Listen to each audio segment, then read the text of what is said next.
नमस्कार, आप सभी का बहुत बहुत स्वागत है स्टडी आईक्यू पर। तो मैं निर्मेश कुमार आप सभी का स्वागत करता हूं हमारे आज के इस सेशन में, जहां पर इकोनॉमी इन 20 मिनट्स में हम लोग डिस्कस करेंगे राष्ट्रीय आय के बारे में। यानी कि आज के इस सेशन में हम लोग जानेंगे नेशनल इनकम होती क्या है, भारत में राष्ट्रीय आय की गणना सबसे पहली बार किसके द्वारा की गई, आज के वक्त में हमारी राष्ट्रीय आय का महत्ता क्या है, कौन सा संस्थान है वो नेशनल इनकम की कैलकुलेशन करता है, और नेशनल इनकम के कैलकुलेशन के दौरान हम जो जीडीपी है, जीएनपी है, एनडीपी है या एनएनपी जैसे ये जो टर्म्स हैं इनको कैलकुलेट करते हैं, इनके बीच के रिलेशन या इनकी डेफिनेशन होती क्या है, इन सबको डिटेल में आज के सेशन में हम पढ़ेंगे। और उसके बाद हम लोग जानेंगे आधार वर्ष के बारे में और जीडीपी का अपस्फीति कारक, जिसको हम लोग जीडीपी डिफ्लेटर भी कहते हैं, जिसमें हमारा नॉमिनल और रियल जीडीपी जैसे टर्म्स को हम लोग कैलकुलेट करते हैं। तो चलिए स्टार्ट करते हैं आज के इस सेशन को और एक एक करके इन टॉपिक्स को डिटेल में समझते हैं। तो सबसे पहले दोस्तों अगर हम बात करें तो हमारा आज सबसे पहले अगर हम देखें तो हमें जानना होगा नेशनल इनकम होता क्या है, यानी कि व्हाट इज नेशनल इनकम या राष्ट्रीय आय होता क्या है। अगर हम राष्ट्रीय आय की बात करें तो इसको समझने से पहले हमें इनकम वर्ड को समझना होगा।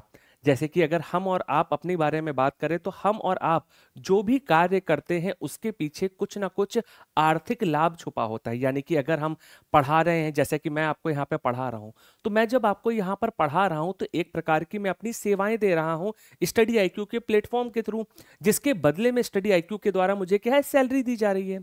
इसी तरह आप में से कई एस्पिरेंट्स ऐसे होंगे जो जॉब में होंगे, जो किसी ना किसी इंस्टीट्यूशन में या किसी की ना किसी ऑर्गेनाइजेशन से जुड़े होंगे, या फिर आप में से कुछ स्टूडेंट ऐसे होंगे जो किसी ना किसी बिजनेस को या व्यापार को कर रहे होंगे। यानी कि कोई भी कार्य ऐसा जहां पर किसी भी प्रकार का मौद्रिक लेन देन हो रहा हो, यानी कि मॉनेटरी ट्रांजैक्शन हो रहा हो और उसमें हमारी जो बेनिफिट हो या लाभ हो, तो वो हमारे लिए कहीं ना कहीं क्या है, इनकम का स्वरूप करती है।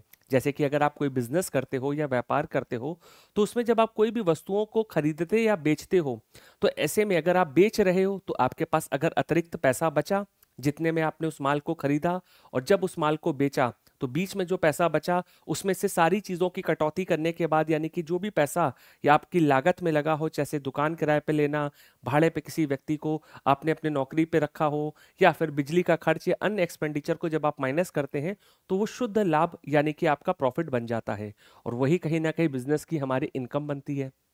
लेकिन अगर हम देश को देखें तो देश की इनकम इस प्रकार नहीं होती। क्यों? क्योंकि देश कोई व्यक्ति तो है नहीं हमारे आपकी तरह जो सुबह 9 to 5 की जॉब करने जाए, या फिर किसी भी वस्तुओं और सेवाओं को बेचना शुरू करे, या किसी भी वस्तुओं और सेवाओं का उत्पादन करे, है ना। तो ऐसे में नेशनल इनकम क्या होगी?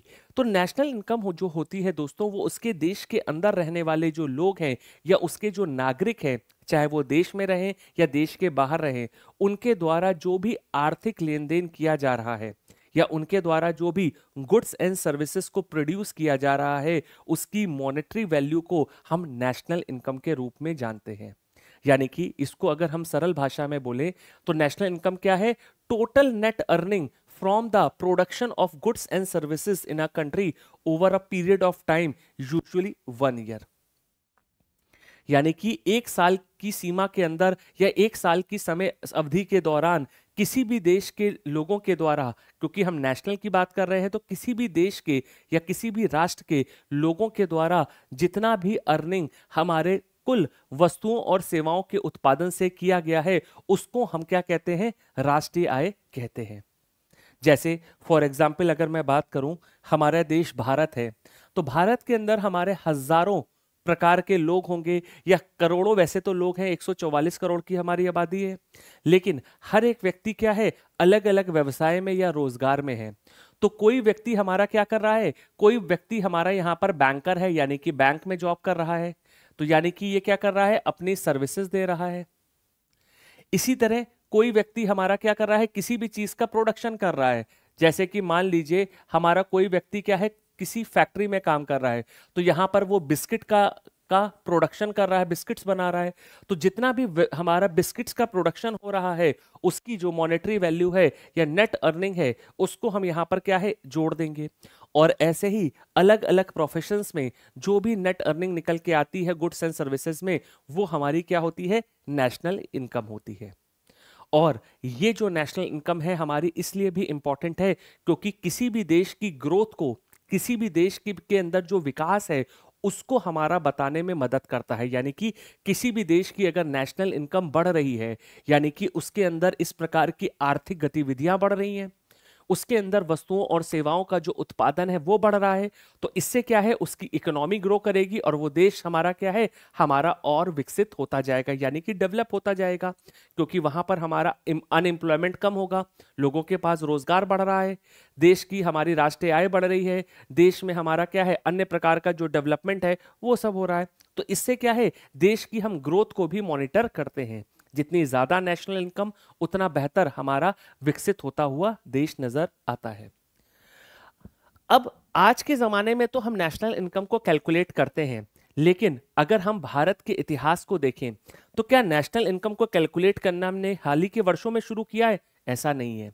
क्यों? क्योंकि अगर आप मेरे पीछे देख पाएंगे तो आपको दादा भाई नौरोजी नजर आ रहे होंगे, जिन्होंने 1968 के अंदर सबसे पहली बार भारत की राष्ट्रीय आय की गणना करने का प्रयास किया।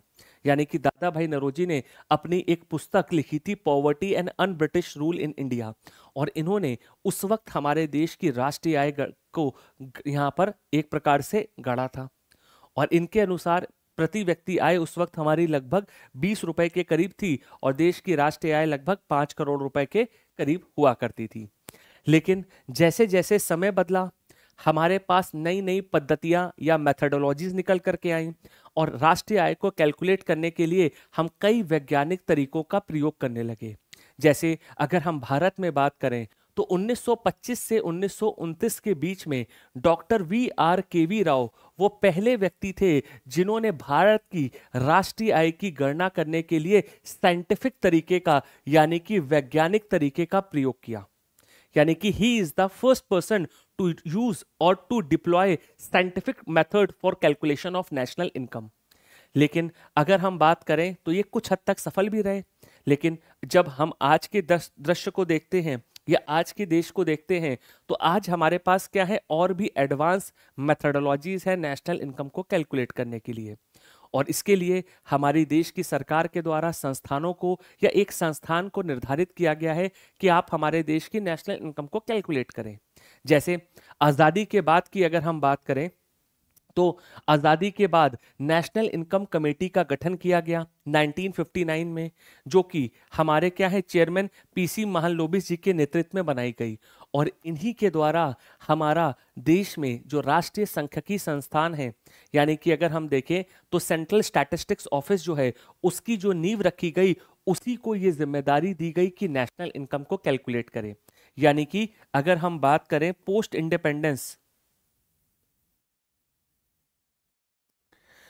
इंडिपेंडेंस या आज़ादी के बाद हमारे देश में जो सीएसओ है वो हमारी नेशनल इनकम को कैलकुलेट करता है। लेकिन धीरे धीरे जब समय बदला तो हमारे देश की सरकार ने सीएसओ को भी रिवैम्प किया। जैसे आज के वक्त अगर हम देखें तो हमारे देश में नेशनल इनकम को कैलकुलेट करने की जो जिम्मेदारी है वो सीएसओ से हट करके कहाँ आ गई है, एनएसओ पर, यानी कि राष्ट्रीय सांख्यिकी कार्यालय पर।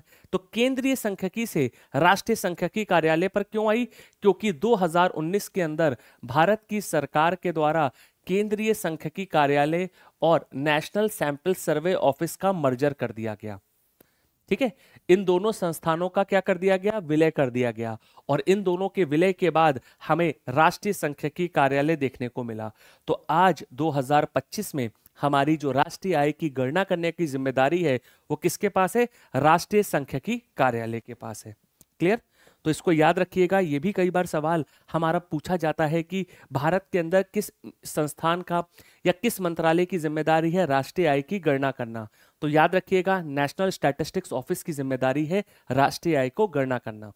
और ये किसके अंतर्गत आता है, ministry of statistics and programme implementation, केंद्रीय सांख्यिकी और कार्यक्रम क्रियान्वयन मंत्रालय।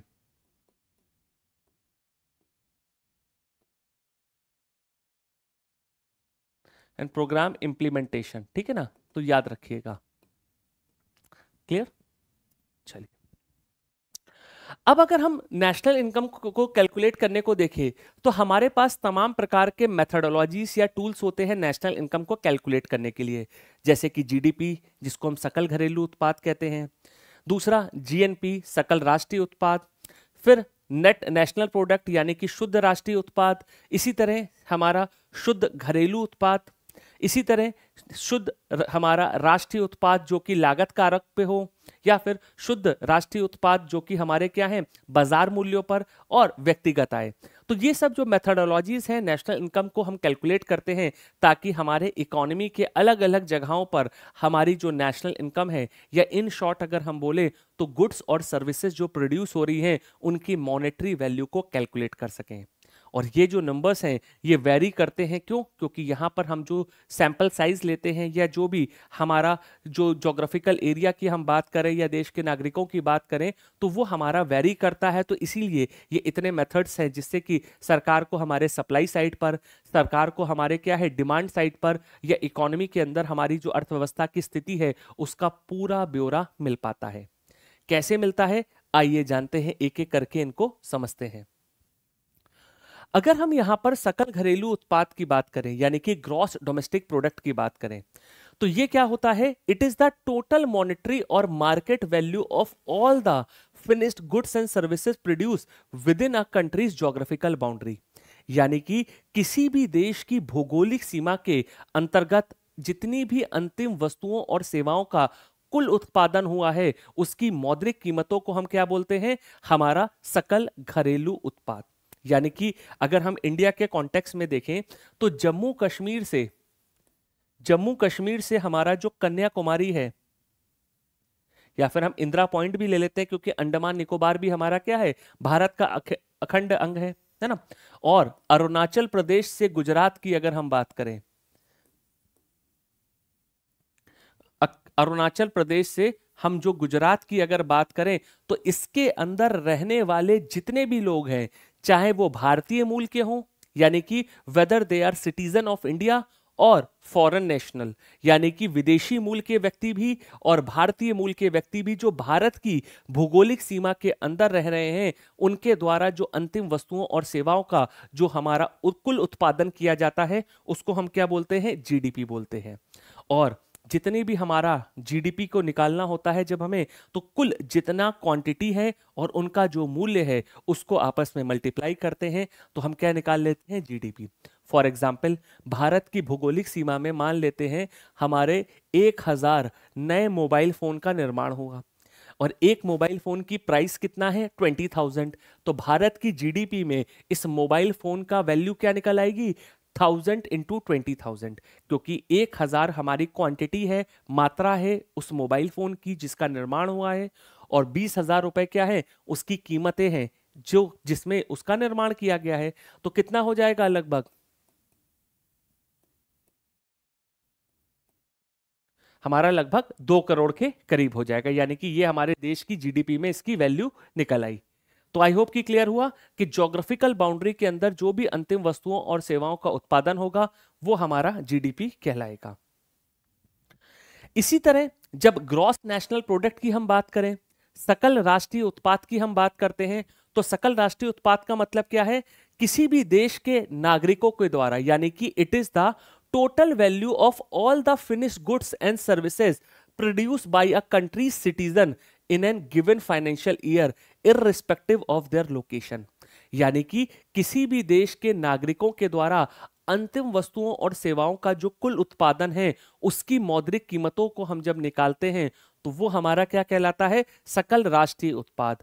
वेदर वो हमारे इंडिया में रह रहे हो या इंडिया के बाहर। यानी कि लास्ट लाइन क्या कह रहा है? इररिस्पेक्टिव ऑफ देयर लोकेशन, यानी कि वो कहां पर हमारे रह रहे हैं उससे मायने नहीं रखता, लेकिन वो भारतीय मूल के हैं तो उनको हम यहां पर कंसिडर करेंगे। अब इसका एग्जाम्पल देखिए, जैसे ये हमारा देश भारत है तो किसी भी पॉइंट पर है ना, किसी भी पॉइंट पर अगर हम इंडिया में देखें तो इंडिया के अंदर कौन रहता है? वो इंडियंस रहते हैं जो इंडिया में रह रहे हैं, जैसे कि मैं और आप जो वर्तमान में कहां रह रहे हैं? इंडिया में। इसी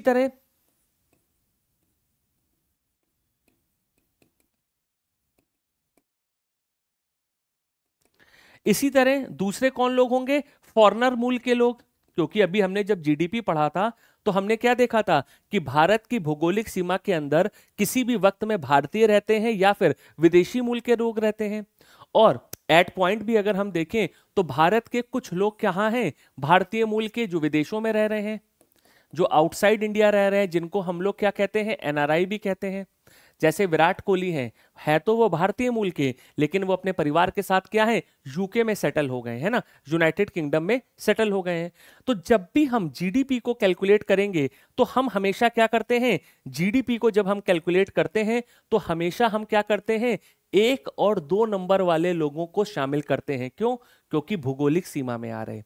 लेकिन जब हम जीएनपी की बात करेंगे तो हमेशा क्या करेंगे, 1 और 3 को लेंगे। क्यों? क्योंकि ये भी भारतीय मूल का है और ये भी भारतीय मूल का है, irrespective of their location, whether they are residing inside India और आउटसाइड इंडिया, यानी कि वो भारत के अंदर रह रहे हैं या भारत के बाहर, उससे फर्क नहीं पड़ता, बस भारतीय मूल का होना चाहिए।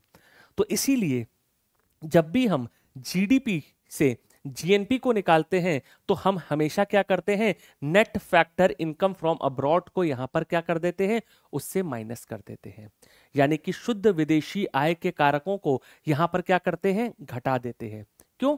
क्योंकि जब हमारा जीडीपी को हम निकालेंगे तो हमारे पास क्या है, 1+2 होगा कि नहीं। जीडीपी के अंदर भारतीय भी हैं जो भारत में रह रहे हैं और विदेशी मूल के लोग भी जो भारत में रह रहे हैं। लेकिन अगर हमें यहां पर जीएनपी निकालना है, अगर जीडीपी से हमें जीएनपी निकालना है तो हम क्या करेंगे, विदेशी मूल के लोगों को माइनस कर देंगे और भारतीय मूल के लोग जो भारत के बाहर रह रहे हैं उनको हम इसके अंदर शामिल कर देंगे। तो इसीलिए इसका फॉर्मूला क्या होता है, शुद्ध विदेशी आय के कारकों को जब जीडीपी से माइनस करते हैं तो हमारा सकल राष्ट्रीय उत्पाद निकल आता है। क्लियर? इसी तरह एक और हमारा तरीका है नेशनल इनकम को निकालने का है, जो है शुद्ध राष्ट्रीय उत्पाद। तो शुद्ध का मतलब क्या होता है और सकल में क्या होता है? देखिए, जब भी हमारे देश में कोई भी अंतिम वस्तुओं और सेवाओं का उत्पादन होता है तो जरूरी नहीं कि वो सभी चीजें हमारी नई वस्तुओं और सेवाओं के उत्पादन में लगे। जैसे कि एमआरएफ कंपनी के द्वारा अगर इस साल 1000 टायर बनाए गए तो जरूरी नहीं कि 1000 टायर से हमारी 2025 में नई बाइक्स या मोटरसाइकिल बने। हो सकता है आपने जो 2024 में, 22 में, 23 में या 21 में कोई बाइक खरीदी होगी, आज 2025 में उसका टायर घिस गया हो, खराब हो गया हो, तो आप क्या करोगे, अपनी बाइक तो फेंक नहीं दोगे कि अरे यार मैंने 2021 में टायर लिया था, इसको फेंकते हैं, बाइक बाइक ली थी फेंकते हैं क्योंकि टायर घिस गया, टायर इसका फट चुका है। अब 2025 में इसका कोई भी मतलब नहीं है, ऐसा तो है नहीं। हमारी जो भी इलेक्ट्रॉनिक गुड्स हैं या मूविंग पार्ट्स हैं उसके अंदर क्या है, वियर एंड टीयर होता है, घिसावट होती है, और उसको मेंटेन करने के लिए हम इस साल के प्रोडक्ट्स को या चीजों को हम क्या करते हैं, इस्तेमाल करते हैं। जैसे आपके पास अगर मोबाइल फोन है तो आपने अगर साल भर पहले या 2 साल पहले मोबाइल फोन लिया है तो आज अगर उसका चार्जर खराब है तो आप इस साल नया चार्जर लोगे, या स्क्रीन टूट गई है तो इस साल जो नई स्क्रीन है उसको जब चेंज कराओगे तो वो 2025 में बनी होगी। सेम चीज कोई भी कंपोनेंट को लेके हो। तो जब भी हम लोग शुद्ध राष्ट्रीय आय को निकालते हैं तो यहां पर उन चीजों को हम माइनस करते हैं जो कि हमारी बनी तो इस साल है प्रेजेंट फाइनेंशियल ईयर में, लेकिन वो पास्ट फाइनेंशियल ईयर की चीजों के रख रखावट में या उनके वियर एंड टीयर में यूज हो रही हो। जैसे अगर 1000 नए टायर बने हैं, है ना, 1000 नए टायर बने हैं और इससे हमने 960 के करीब नई बाइक्स बना ली, इससे 960 करीब टायरों से हमने नई बाइक बना ली, और 40 टायर जो है हमारे आपकी पुरानी बाइक्स या स्कूटी के मेंटेनेंस में लग गई। तो ये 40 क्या है, मुल्हास हो गया। क्यों? क्योंकि इसने इस साल कोई भी नया वैल्यू एडिशन नहीं किया, बस ये पुरानी चीजों के रख रखाव में या मेंटेनेंस में जाती हैं। तो इसीलिए जब भी हम लोग जीएनपी से, है ना, जीएनपी से डेप्रिसिएशन या मुल्हास को माइनस करते हैं तो वो शुद्ध राष्ट्रीय उत्पाद कहलाता है। और सेम चीज हमारे जीडीपी के लिए भी लागू होती है कि जब जीडीपी से हम मुल्हास को या डेप्रिसिएशन को निकालते हैं, माइनस करते हैं, तो ये हमारा क्या निकलता है, एनडीपी, यानी कि शुद्ध घरेलू उत्पाद निकलता है। क्लियर? तो जब भी हमें सकल से शुद्ध निकालना होगा तो हमेशा हम क्या करेंगे, मुल्हास को यहां पर माइनस कर देंगे।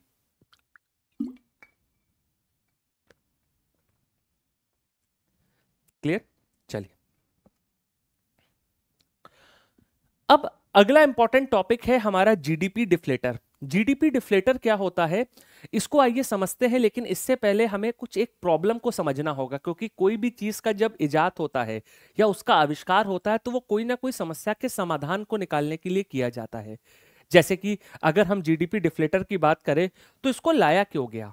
देखिए, अगर मैं आपसे सिंपल कहूं कि इस साल की हमारी जो जीडीपी निकल करके आई है वो 10,000 रुपए निकल करके आई है, फॉर एग्जाम्पल, बहुत ही छोटा अमाउंट लिया है जस्ट फॉर अंडरस्टैंडिंग पर्पस। और सॉरी, और नेक्स्ट ईयर की हमारी जो जीडीपी है, मान लेते हैं 2025 की जीडीपी 10,000 है, 2026 की जीडीपी हमारी निकल करके आ गई 20,000। तो क्या ऐसे में हम ये बात कहने में सक्षम हैं या इस बात पर टिप्पणी करने के हक में हैं कि हमारे देश की जीडीपी जो बढ़ी है उसमें देश की अर्थव्यवस्था को बल मिला है? क्या ये बात सत्य हो सकती है या इसके पीछे भी इफ एंड बट होगा हमारा कुछ? बताइए, क्या इसके पीछे हमारा कोई इफ एंड बट हो सकता है? यानी कि अगर हम देखें तो 10,000 जो हमारी जीडीपी निकल के आई 2025 में और 20,000 26 में हुई तो डबल हो गया, तो देश की राष्ट्रीय आय डबल मानी जाएगी? हो सकता है ना हुई हो। क्यों नहीं हो? क्योंकि यहां पर छुपा है इन्फ्लेशन, यानी कि मुद्रास्फीति। क्या होता है वो आइए देखिए। क्योंकि हमने जब जीडीपी का फॉर्मूला देखा था तो हमने क्या देखा था, ये क्या होता है, क्वांटिटी इनटू प्राइस होता है कि नहीं। तो यहां पर हो सकता है कि हमारा जो क्वांटिटी रही हो वो हमारी 100 रही हो, लेकिन प्राइस इसका 1,000 रहा हो। और वहीं पर दूसरे केस में क्या है, इस साल भी हमारी क्वांटिटी 100 है लेकिन प्राइस दुगना हो गया। हो सकता है कि नहीं? तो इसी वजह से ये आंकड़ा 20,000 पहुंच गया। नहीं सॉरी, इसको 100 कर देते, एक जीरो ज्यादा हो जाएगा वरना,